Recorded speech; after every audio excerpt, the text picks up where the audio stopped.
On today's program, news personality and writer John Avlon. He's senior political analyst at CNN, appearing on New Day every morning. Previously, he was editor-in-chief and managing director of the Daily Beast from 2013 to 2018. He's the author of the books Independent Nation, How Centrists Can Change American Politics, Wingnuts, How the Lunatic Fringe is Hijacking America, and Washington's Farewell, The Founding Fathers' Warning to Future Generations.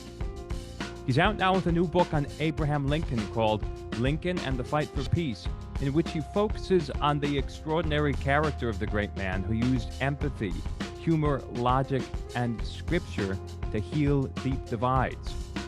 As Avlon writes about America, quote, the only nation founded on an idea rather than a tribal identity, our patriotism is more than mere nationalism, and our success is not for ourselves alone. As many know and feel, America in 2022 is the most divided it has been in generations. What are the lessons we can take from Abraham Lincoln? What did he know that we don't? And how can we get to a more harmonious place so future generations can live and prosper in peace? Well, with new book in hand, I'm hoping my guest can help shed light on this most elusive subject. John Avlon, welcome. It's a great pleasure to be with you. Thank you very much. Why a book on Lincoln? There's so many thousands of books on Lincoln. The obvious question is, what does another one do? Why Lincoln for you? It's a great and fair question. As I addressed this head on in the introduction, there have been over 16,000 books written about Lincoln. So, you'd think this would be purely a fool's errand. Other than the fact, that there's a gravitational pull towards Lincoln for many of us. And my general rule for writing a book is you want to write the book you'd like to read, which presupposes it hasn't been written yet. And when I had this idea, I went and I spoke to a number of Lincoln scholars, and I raised this idea with them about Lincoln, the peacemaker, Lincoln's vision for winning the peace after winning the war. And I'll never forget, I was standing in the Abraham Lincoln bookstore in Chicago, Illinois, talking to the owner, Daniel Weinberg. And I was asking him again, I said, has anybody done this? Because I don't want to do something that's been done. And if you think I'm stretching, wave me off it.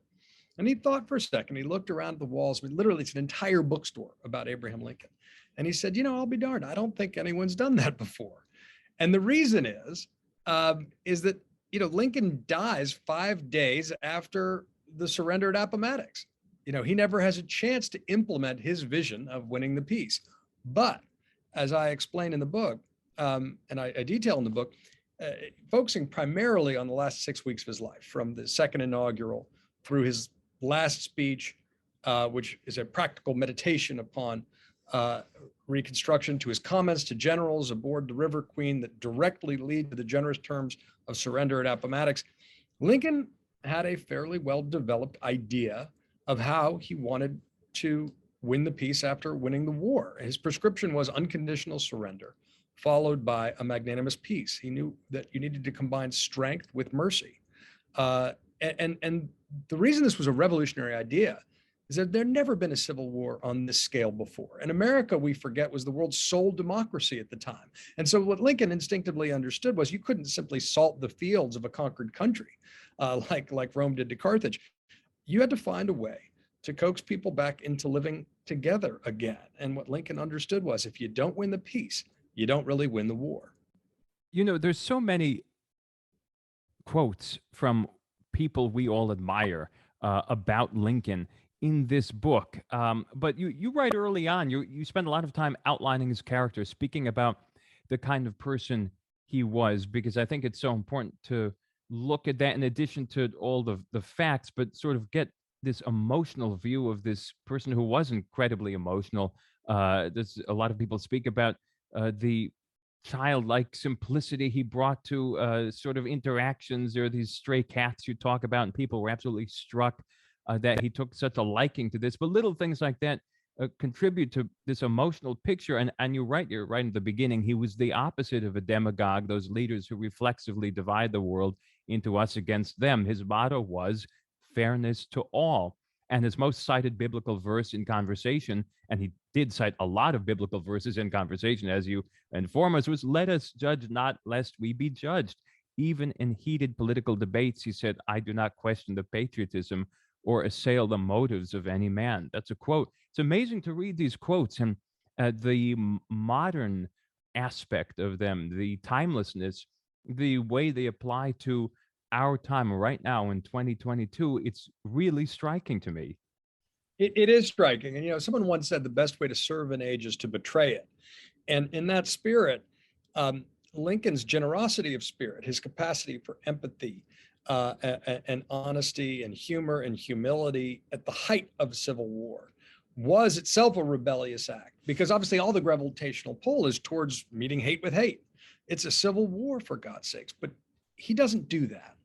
And that, to me, I think, is why his leadership retains the force of revelation. He invents basically a new style of leadership focused on reconciliation that goes on to inspire Nobel Peace Prize winners and leaders from multiple generations as everybody tries to achieve a just and a lasting peace. But part of the point of the book for me, in this sort of portrait of a peacemaker, this close focus on the last 6 weeks of his life, is how much Lincoln's leadership is ultimately rooted in core aspects of his personality. I think we ignore sometimes that personality affects principles and are expressed in politics and policies. And that's why character is the indispensable quality for any president or any leader.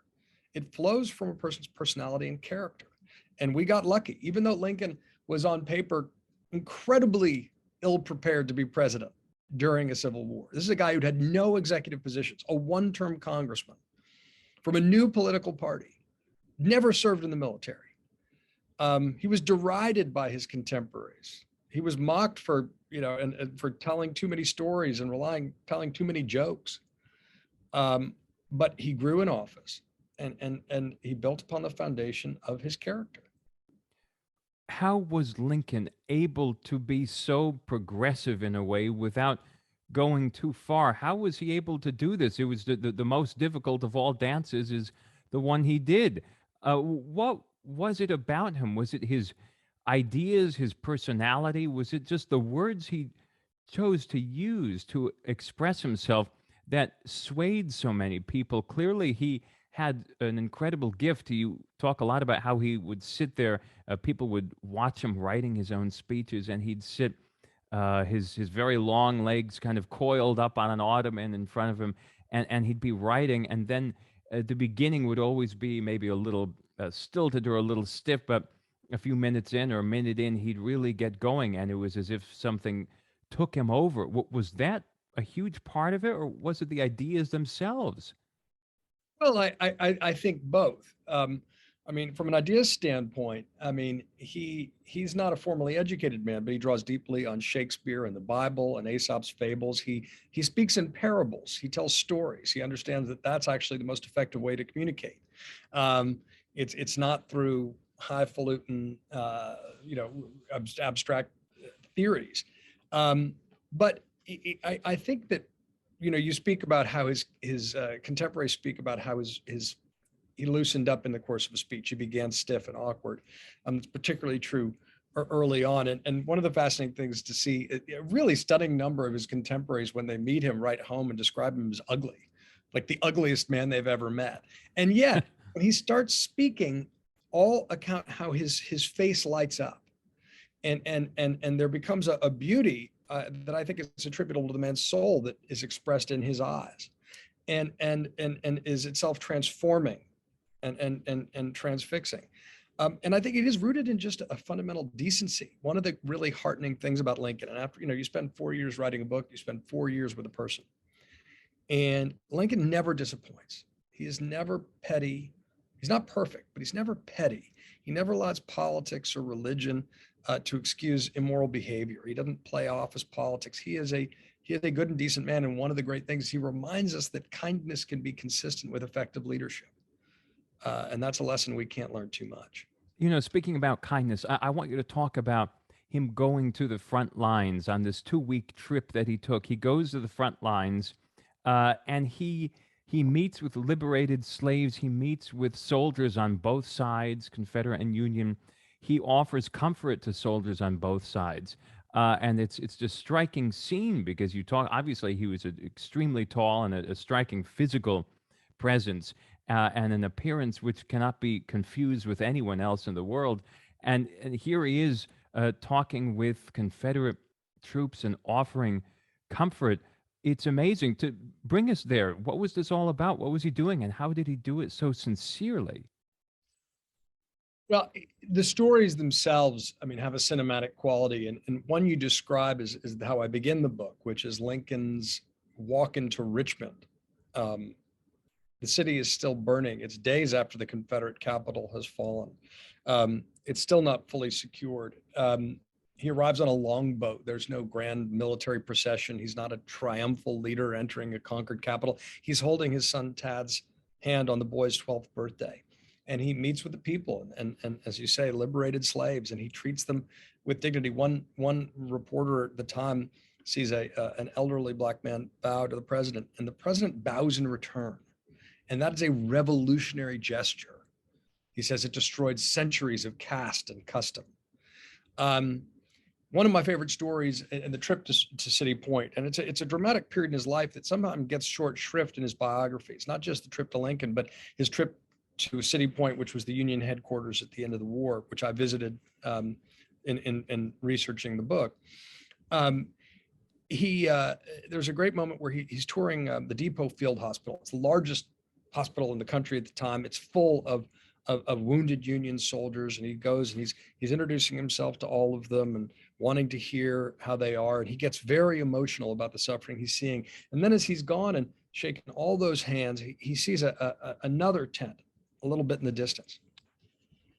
And he says, "What's that over there?" And the doctor who's touring around, is a proud man, says, "Oh, well, that's where we're keeping the wounded rebels. You don't need to go there." And Lincoln says, "That's exactly where I do need to go." And he walks over and he performs offers the same dignity and care and consolation to the wounded Confederate soldiers. And you can see they are stunned by this magnanimous gesture. And it causes some of them, including a Confederate general in another scene, to break down and cry because they realize on some level they've been fighting for a lie. You know, they've been convinced Abraham Lincoln was widely despised during his time, and they'd been convinced he was some kind of demon. And instead they saw a kind man. And it was deeply disarming. How did people view his ideas at the time? Of course, the country was so divided, and we speak of divided country today. But he moved gradually, as you outline in the book. He didn't come up with hugely startling proclamations out of the blue. He prepared people. He prepared himself. He himself evolved. His thoughts evolved. How did this all go in terms of making policy, in terms of outlining what he really wanted for the country? It was deep down in him somewhere. It came out a little bit at a time, though, yeah? It did. And you asked about this earlier. What makes him such an effective force for progress? And it's precisely that he was not a radical and he was not a reactionary. He was a reconciler. He was a reformer. His gradualism had a grandeur to it because he was constantly thinking about how he could move the nation forward, but not so fast that he would court backlash. And this is a critical issue, even in our politics today. I think especially in our politics today. You know, the abolitionists were frustrated with Lincoln a lot of the time, even though he'd basically been a single issue candidate. As a matter of policy, he initially just wanted to stop slavery's spread, its expansion. He didn't think the president had the ability to end slavery. Only the war gave him that power. And then the constitutional amendment, the 13th Amendment, which is one of the things he did in the last months of his life. Frederick Douglass, his friend, but somebody who was his job was to be an activist, said that, you know, seen from the abolitionist ground, Lincoln was tardy, cold, and indifferent, he said. But seen from the perspective of an American statesman who was bound to consult the sentiments of his countrymen, he was swift, zealous, and radical. And there you catch it. I mean, Frederick Douglass gets it. He needs to think about how to move the nation forward, but not so fast as to court a backlash that would actually be counterproductive to lasting progress. And that's why I call him a soulful centrist. It's a wonderful description. Indeed, you write, quoting Frederick Douglass, the embodiment of human charity, whose heart, though strong, was as tender as the heart of childhood, who always tempered justice with mercy, a word that comes up a lot in this book, and a word that comes up a lot with Abraham Lincoln in general. With mercy, so sought to supplant the sword with the counsel of reason, to suppress passion by kindness and moderation. It's an amazing quote from Frederick Douglass. And indeed, this malice and charity, with malice toward none, with charity for all. You spend quite a bit of time talking about this because, well, obviously it's a very famous line. It has become one of the most famous lines that Lincoln ever said. But you talk about the words malice and the word charity. It's interesting what you say about charity. Explain what maybe he meant by the word charity there, and how this malice toward none, charity for all, embodies the man himself. Yeah, I mean, you're talking about the last sentence, the last paragraph also of his second inaugural address. And I say it's the best sentence in American democracy, and I think it is. And it begins with malice toward none, with charity for all. And it is a paragraph that lays out his vision for national reconciliation and embodies what I call New Testament leadership. Because the rest of the second inaugural is actually a very Old Testament speech. It's about the nation's suffering for the sin of slavery, both the North and the South. He's very careful. He doesn't pit the North against the South, even though we're in the midst of a civil war. He talks about we and us and all. And he sees the North as being partly responsible for the sin of slavery because they helped perpetuate it by providing markets for cotton and rice. But in that last paragraph, I think the essential vision of a magnanimous peace is crystallized, the path to a just and lasting peace. And you asked about the meanings of the word. Malice means, evil intent. And it's the opposite of how Lincoln operates. It's the opposite of kindness. Charity, as I say, is a word that, to some folks has a sort of whiff of condescension today. But if you actually go back to its roots, it means sort of brotherly love and sort of agape, this Greek vision of love, but love between fellow human beings. And that's what he was all about. I mean, his philosophy, I call it the politics of the golden rule. It's something that we don't see in our politics almost at all today. But it's a simple revolutionary idea, also said by Jesus in Sermon on the Mount. Treat other people like you'd like to be treated. And it's a concept that exists in almost every faith tradition. It's easier said than done, particularly in politics, particularly in deeply divided, distrustful times, of which the Civil War is the most extreme example. But he really did embody that. And that's one of the things that made his leadership so revolutionary. And it's why after he died, he became so lionized, and not beyond reason. I think it's much more interesting to remember him as his contemporaries saw him. But there was something about the example he set that inspired those people for the rest of their lives. Talk about his relationship with religion. It's something that comes up often throughout the book. He quotes, as we've said, scripture a lot. He refers to the Bible, Old Testament and New Testament, a lot. He clearly was very worldly and had a big view, a broad view of religion. And he was beloved by people from all religions. In fact, for the first time, maybe ever, when he was killed, synagogues were praying. They were saying Kaddish for him all over the country, which is very moving, of course, to think about. What was his relationship with religion? It's interesting because it's not, there are sometimes attempts to recast presidents into pious people that they were not in life. I mean, he was a sort of youthful free thinker and skeptic, but he became more religious, especially during his presidency, the weight of responsibilities of the office, and also especially in reaction to the grief of his son Willie's death, who died in the White House in the terrible winter and spring of 1862. And there were times where he would be seen reading the book of Job for comfort, which was, I think you can say, because the idea that there was, no matter how much suffering occurred, there was still a plan. It may not be fair, it may not be just, but it was still within God's plan. But he was not a member of any, he was not an Orthodox believer. He was not a member of any particular denomination, but clearly as he got older and felt the responsibilities of the presidency, faith was a source of comfort, probably second only to how much he relied on humor and humorists as a form of self-medication.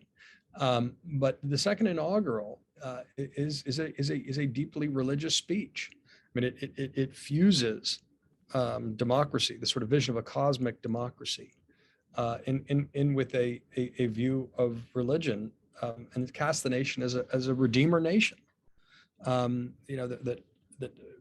That a lot of the, in some ways, Lincoln is the Jesus of our politics.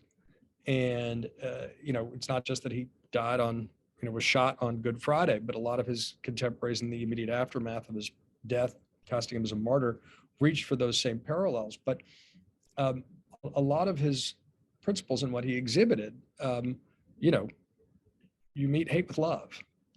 You defeat hate with love, not with more hate. That is an incredibly challenging concept, just as, treating other people as he's like to be treated is superficially simple. It's incredibly challenging. But he did, to a large extent, live up to those incredibly high standards. And that's what I think gives him this transcendent reputation. What did you learn that surprised you most about Lincoln, about this process, as you obviously did a lot of reading, a lot of research leading up to the writing of this book? And there's so many myths around Lincoln, many of which seem to be completely based in fact, actually, which is very interesting. These firsthand accounts sort of confirm this mythological status that we have of him today. But what either surprised you, or did you learn, or what was sort of crystallized as you were writing this, particularly in his approach to, yes, finding the peace, finding reconciliation, insisting on these rather harsh terms, and then when Grant goes in to get terms of surrender from Robert E. Lee, indeed, a very leniency comes out of it, and there's Lincoln presiding in the background over the whole thing. Yeah, he says consistently he wants a liberal and an honorable peace. Look, it is the balance between strength and magnanimity. It's unconditional surrender followed by a magnanimous peace. He was tough-minded but tender-hearted, as I say. He is a man of peace in a time of war. And he knew how to balance those things, because that wise balance is incredibly important. I'd say a number of things surprised me, some of which I knew. For example, the fact that he presided over the writing of the first laws of war, the Lieber Code, which go on to influence the Geneva Convention and the Nuremberg trial. How much he relied on humor at times that were his contemporaries thought was incredibly inappropriate. He was a self-disciplined man in many respects who felt emotions deeply, and he constantly toggles between sort of comedy and tragedy, and melancholy and humor. But it's a determined effort on his part. He carries around pamphlets and booklets of his favorite humorists, Artemus T. Ward and Patrolman V. Nasby, and he's reading them out loud at some incredibly momentous moments in American history where members of his cabinet are like saying, "What the hell are you doing? Don't you understand the gravity of this situation?" And there's one story in particular which really stuck with me, which I'd never seen before. It's 1862, and the Union has just suffered a bloody defeat. And Lincoln's friend, the Illinois Congressman Isaac N. Arnold, comes to the White House, finds the president in the second floor office. And he's reading a book by one of his favorite humorists, Artemus Ward, out loud. And Arnold loses it and says to his friend, the president, "What are you doing? How can you be laughing at a time like this when we've lost so many lives in such a pivotal battle?" And Lincoln, in Arnold's recounting in his memoir, throws the book down, and with tears streaming down his face says, "Don't you know that if I couldn't find relief from humor, I could not do anything. I would be overwhelmed with grief and I would be unable to lead." And that's when Arnold realizes that the humor is a form of self-medication. It's medicine for Lincoln. There's a practical benefit to it that he sees and he consciously applies, just as he speaks in stories to communicate to people, even though he knows that he's derided for it. Humor as medicine. There's another thing that is medicine to me and to you and to everybody, and that's music. Yeah. And music certainly played a role in Lincoln's life, but I'm curious about music in your life as well. Everybody has a certain special relationship with music, and any kind of music is fair game. I'm curious, what is music to you? What do you do with music on a daily basis? I love music. Like many writers, I am a former and frustrated musician. I'm not nearly as esteemed as you, but I had a number of bands growing up, and recorded a few tracks here and there, and played a bunch of gigs, and had a lot of fun, and I loved it. And I draw on it in ways that are not obvious today. One of which is as a writer and a former speechwriter, but I write for the ear.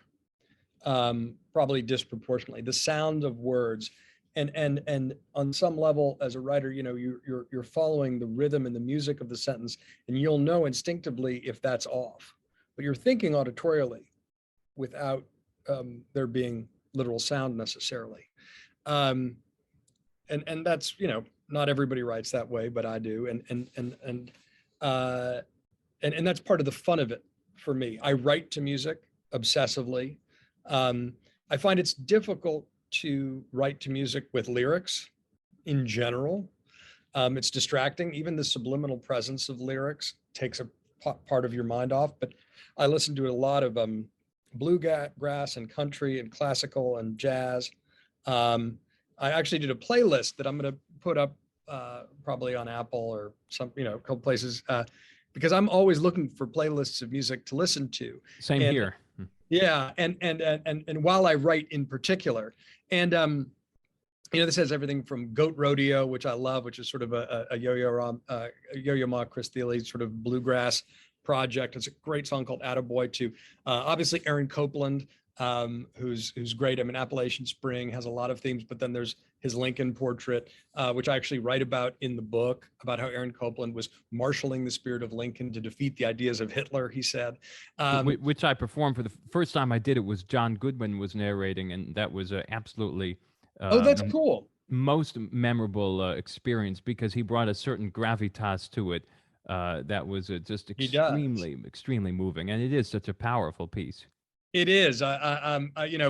Ironically, Lincoln is usually played by people with the baritone, like Goodman or Gregory Peck or others. But Daniel Day-Lewis actually got the voice right. It was actually a higher pitched tenor, sort of a reedy Kentucky tenor. Max Richter, I've listened to a lot. Those Yo-Yo Ma, Edgar Meyer, Appalachian albums. There's always a little bit of film music that I listen to, but increasingly I've appreciated, when you find the right recording for you for some of the classical works that is transportive. Absolutely. Edgar Meyer is another favorite. Edgar is another favorite of mine, and I play with him fairly often, and premiered, I think, a new double bass concerto of his a few years ago, and he's just a master musician, and I really love him, and he's a wonderful person too. Well, give him my regards and my thanks, because I really am a great admirer and a great appreciator. But a lot of this book was, if I were to go through the playlist, the number of tracks that he played on, my goodness. I'm looking at the playlist. I mean, there's, of course, there's always a little bit of Keith Jarrett, but these the Appalachian albums that he did with Yo-Yo Ma, and that have Sliding Down with him with Bella Fleck from the Heartland album. It's a great album. That's great stuff. Yeah, it's just wonderful stuff. And I could talk all day long, about Johnny Cash or The Felice Brothers, or, I think in some ways the best Civil War album, quite intentionally, is the Nitty Gritty Dirt Brands. Will the Circle Be Unbroken? And Both Sides Now, but that entire album, that entire project. Why is that so good for Civil War? What is that emblematic? What's the message? Well, I think just the album itself and its composition. I mean, you've got, in this case, it's about generational reconciliation, with the backdrop of it being the North and the South, and the iconography on the album cover speaks to that as well. But here they're these sort of long-haired hippies at the time, young guys playing with these older folks from the Grand Ole Opry, and they're doing what I think great history and great writing does, and certainly I think it's part of the project of classical music. How do you make the old stories new again? And that cross current collaboration that is so powerful. And so if you listen to their version of Will the Circle Be Unbroken, or Both Sides Now, or some of the more traditional songs on that album, it is very much about the past meeting the present, and connecting to the future, which is the classic Lincoln formulation for speeches, but I think speaks to all great speeches and much of great art or great history. There is young versus old. There is North versus South. It's the combination of opposites that I think is quintessentially American. And then something new begins.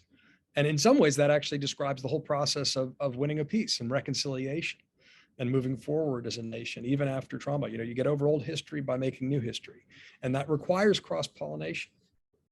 And there's nothing like a great piece played well. When people speak so much, how do we make classical music? They use my least favorite word in the world, which is relevant. How do we make it relevant? I would say you just have to go and play it well and do a good job. That's step number one. If you give a great performance of Beethoven 9, believe me, you don't need to talk to the audience afterwards and ask them, what did you find relevant about this piece? Well, especially Beethoven 9. I was playing that for my kids the other day, and I was communicating kind of the reverence. I mean, Ode to Joy is perfect. It's perfect. And you're right. But it's funny how some music seems to resonate. I know, and how some writers, some writers don't age, and some really do. And it has to do with a certain clarity, where there's a certain crispness to the best of them. And I do think that the best of all music retains its relevance, as you say. And we all have our own favorites. I mean, I'm a huge U2 fan, and that's a big part of who I am. But that's not, I didn't, other than maybe the song Yahweh, I didn't, that wasn't a regular part of this project when I was writing. When I was driving and thinking about it, probably, but I do. It's interesting. You want the music when you're writing the music, getting music that's evocative of the mood and the tone and the character of the era that you're trying to evoke. I think helps. It's part of that process. Yeah, it's fascinating to see the links between music and what else was going on culturally, and then just to say, wait a minute, all of this could be totally separated from the world around it and still just be absolutely wonderful, absolutely superb. I mean, we talked about on this podcast before, when we did some stuff about when there was a wave of attacks on Beethoven and things like that from certain circles, and I said, this is the man who tore up a dedication to Napoleon of the Eroica Symphony, the Symphony No. 3, when he learned about Napoleon being this power monger and a megalomaniac, and Beethoven, a great defender of democracy, tore it up and was disgusted at what Napoleon was trying to do. Indeed, there's nothing more sort of symbolic of the free spirit and the democracy in music than Beethoven, who overcame incredible struggles, including obviously being completely deaf for the last 20 years of his life, to produce this music. Tell me about what are your favorite Beethoven recordings? Because one of the things, as someone who's not primarily a classical music listener, I'm amazed at how different, even to a relative layperson, like me, the different recordings can be. It can be the same piece, but like the Leonard Bernstein Ode to Joy was the one I listened to for a long time, but then I found another that I liked even more. And then some, I couldn't even tell you why, but it just feels different. What are your favorite Beethoven performances? What That's should I be so. looking? That's really a tough question. That is what, of course, one of the hardest questions in the world. I'm very, very partial to. There's an early set of all nine. If someone said to me, I want to buy a set of the 9 Beethoven symphonies, I'd say buy the first set by Herbert von Karajan, recorded in the early '60s. That's an absolutely extraordinary recording of all 9 symphonies. And I think Karajan, the earlier Karajan especially, he was just a great, great artist. There's a very unusual recording recorded in Germany during the war with Furtwängler conducting, Wilhelm Furtwängler, and it can be unnerving to hear the recording because it was recorded in Berlin in 1944, and we all know what was going on then. And here they were playing Beethoven 9, doing this. It's a extremely interesting recording and very moving because the underpinning is so shocking. You listen to this orchestra which had all of its Jewish players removed, many of whom had occupied the first chairs, and it's a incredible cast of singers as well. A very interesting recording. I love Karl Böhm doing Beethoven. I love Carlos Kleiber doing Beethoven 4. That's an extraordinary, and Beethoven 5 and 7 as well. He recorded extraordinary recordings, and some of those are on YouTube as well, and you can see Kleiber sort of conducting in a way that's pretty unique. Well, I'm going to check all those out. I've never known how to pronounce the first fellow you mentioned. Furtwängler, yeah. Who did the original 9? Oh, Karajan, Herbert von Karajan. Right. Yeah, but I think that's the 9th that I discovered as a version of his, the Berlin Philharmonic. I was like, I couldn't tell you why, but I love this one. Yeah. I'm such a music nerd, and I could talk about it all day. And it's a pleasure to talk to a musician about it. And but it's funny on the Lincoln front. Just to bring it back, one of my favorite subsections of the book, and you'll always have your favorites in your book, it's individual sections, is called Dixie and Macbeth. And the song Dixie, it's very emblematic of Lincoln's leadership here. He's on the River Queen, and he does this twice in a period of 3 days. He's actually got a French envoy with him, who wrote a very detailed account of their days together, and he has a military band for a goodbye party on the River Queen, which was sort of the aquatic Air Force One of the time, and he shocks them, scandalizes them by first he has them play La Marseillaise, which I guess had been outlawed in France, and then it clearly sparks an idea in Lincoln's head, and he says he asked the band to play Dixie, which was actually written on New York's Lower East Side, but had become an unofficial Southern anthem. And it really scandalized everybody. But his point was, and he made it clear on a speech in the White House lawn 2 nights ago, that regardless of people's, I guess, partisan beliefs and projections on it, he just always liked the tune. And he said, and I've consulted with the Attorney General, and he says it's now rightly ours again, and we can all play it. And it was an incredibly magnanimous gesture, but it was shocking to people because it had been a Confederate battle anthem. And then on the River Queen home the next morning, you get the duality of his personality. He's reading obsessively out loud from certain soliloquies in Macbeth that are about death and regret, and the terrible responsibility of kings who send people into battle, and how the dead can finally sleep, but the guilty cannot. It's a remarkable contrast.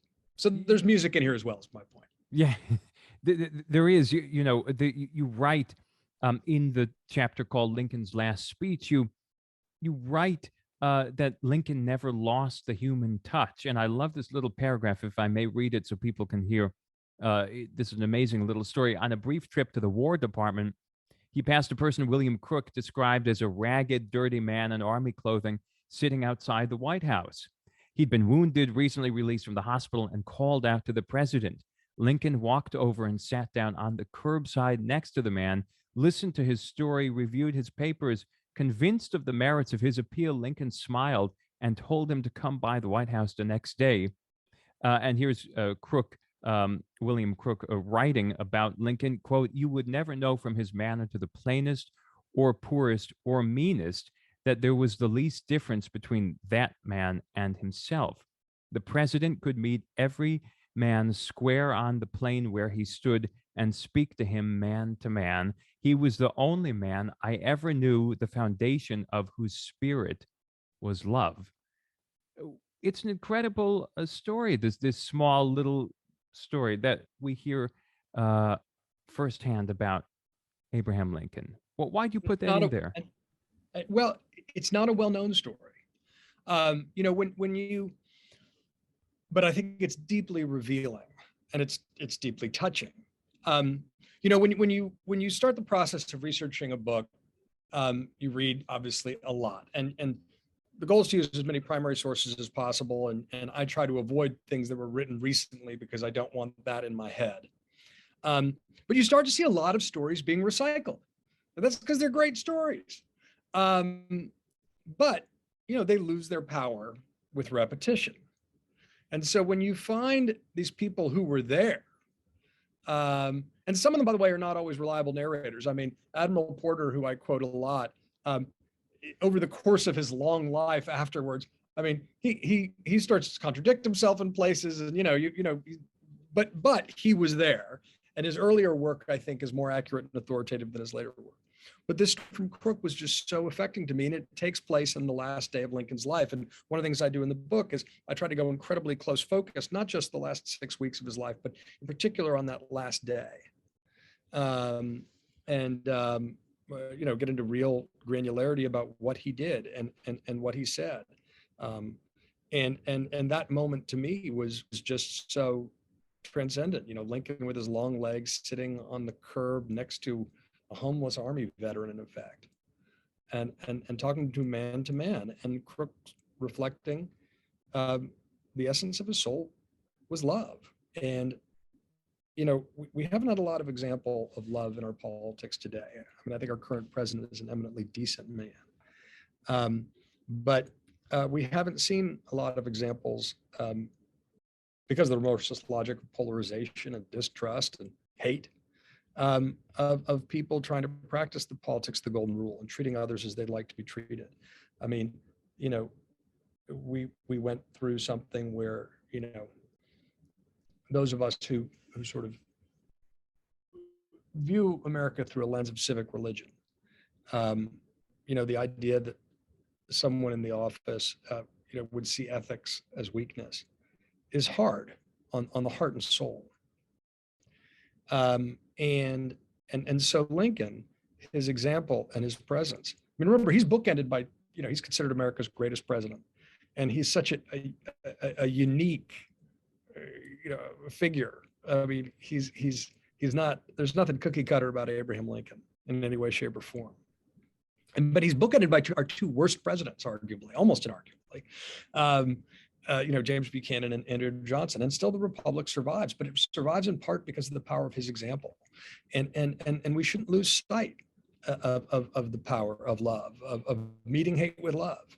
It's so deceptively simple sounding. It's the tallest order there is, but it can be transformative in ways that echo on. And I think Abraham Lincoln's example proves that. And here we are looping back as naturally as could be right to my introduction, which was, what did he know that we don't know? And who today can be an Abraham Lincoln? We need one badly. You're involved in modern American politics.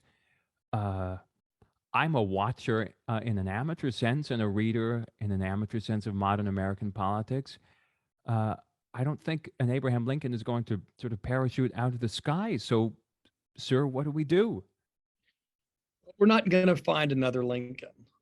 But remember, Abraham Lincoln didn't seem like a savior to his contemporaries either. He was not out of central casting. He seemed spectacularly ill-suited for the responsibilities of the office at that particular time. I think what we can look for is people of similar spirit. And it does require character above all, but what does that mean? a belief that decency can be the most effective form of politics, a willingness and a determination to combine strength with mercy. People who are cut out from this reconciling form of leadership that Lincoln basically invents, that other leaders who have exemplified it over time include, as I say, Martin Luther King, but Nelson Mandela, who his biographer calls Africa's Lincoln, because they don't. Most political leaders do try to turn groups against each other. The far more difficult path is focusing on common humanity, but that's the truly revolutionary path, because it's a revolution of love. And I think we can find those people of similar spirit, but so much in our politics tries to dissuade people like that from getting involved. It tries to drum out those best qualities out of people for all sorts of short-term calculations and the remorseless logic of polarization that tends to inspire desire for hate and revenge. But reconciliation is the opposite of that. So it's not that we're going to find another Lincoln, but it is important to remember history in the essence of applied history, which is what I've tried to do and what I'm interested in, is applying the lessons of history, not because these are some distant, perfect people, but we can be guided by the light of history. And indeed, we need to be, particularly when times seem dark, because it can give us courage and hope and comfort. And we can be inspired by the best of the past, not the worst. And the question of how you win a peace is one that we don't spend enough time on. We study war all the time. We don't study peace enough. And that's in large part why I wrote this book. What are the best practices? What's required in addition to leadership? What are the structures that can be put in place? Not in a utopian sense, but that can harness human nature in a constructive direction again and bring out the better angels of our nature. Leadership's essential, but strength combined with magnanimity, strength, mercy, that's wisdom. And that's what we've been missing. But that's what's essential. John Avlon, with the book Lincoln and the Fight for Peace, I'm holding it right here, a beautiful cover with Lincoln coming out of the sunlight. I think it's a beautiful cover indeed. Looking for wisdom. Let's all keep searching. In the meantime, John Avlon, I thank you very much. Thank you. It's been a pleasure.